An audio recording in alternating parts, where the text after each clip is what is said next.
Goeiemôre al julle vriendelike, goeie mense. Julle het gedink ek gaan van julle vergeet. Dis Vrydag, dis 1 uur. Ek het 'n woelige dag gehad, maar ek het 'n boodskap op my hart. Ek hoop jy is ook so geseënd en voel so opgewonde, want I know my best is yet to come.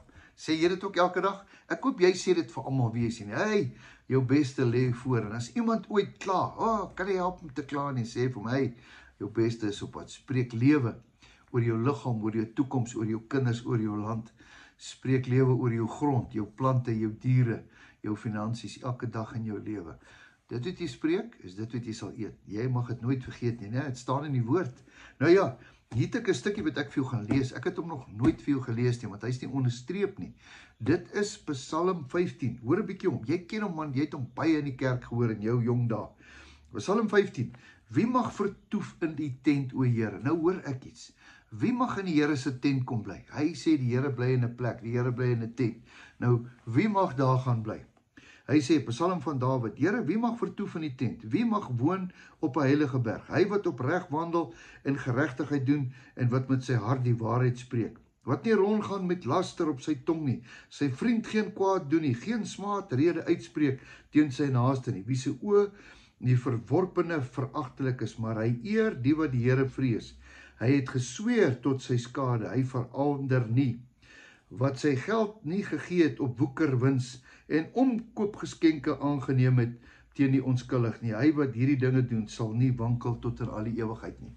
Maar ek het iets op my hart. Ek is so bly. In die ou dae, in die ou verbond, was die hoë priester, het hy gewoon daar in die allerheiligste. Onthou jy die tempel, hy het 'n voorhof gehad, hy het 'n heilige gehad en dan 'n allerheiligste. Nou het jy soontoe gaan om te gaan offer, en vat hulle die bloed van die lam na die allerheiligste toe. En daar het die hoë priester gestaan, en hy het jou bloed van die lam het hy geoffer. En dan het hy teruggekom en gesê, die Here het jou bloedoffer aanvaar. Vir 'n jaar vooruit is al jou sondes bedek. Dit was so.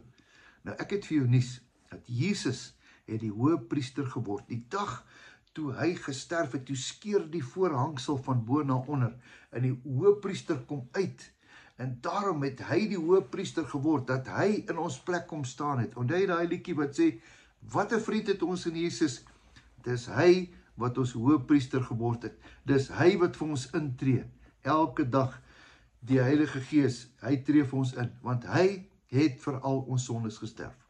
Wat wil ek vandag vir jou sê? Wat 'n vriend het ons in Jesus. Hy wat kan maak, dat ons vandag in die tent kan bly. Ons kan vandag instap. Nie meer as 'n slaaf nie, maar as 'n kind. En as ek 'n kind is ek mede-erfgenaam deur Jesus Christus. Wat 'n storie. Wat 'n wonderlike boek is hierdie Bybel nie. Ons maak dit so moeilik vir onsself. Ja, daar's 'n Ou Testament, maar daar's ook 'n Nuwe Testament. Die Ou Testament is nie vervang nie, hy's vervul deur Jesus Christus se bloed in die kruis. Prys die Here vir Jesus Christus.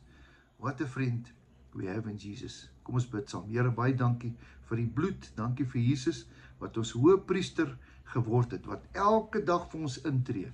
Dankie Here dat U vir ons gesterf het sodat ons kan lewe en dat ons kinders van God genoem kan word. Here, ek seën elke persoon met wie ek nou praat. Ek seën hulle finansies, hulle gesondheid, hulle kinders, hulle bedienings, hulle werke. Here, alles wat hulle doen, hulle besighede, hulle plase, die plantheid, Here, ons bid vir ons boere in hierdie tyd. Ons bid vir reën oor ons hele land, Here. Dis my gebed in Jesus se naam. Amen. Geseënd is jy in alles wat jy doen. Wees voorspoedig en weet dat jou beste voorlê. Totsiens, geniet hierdie naweek.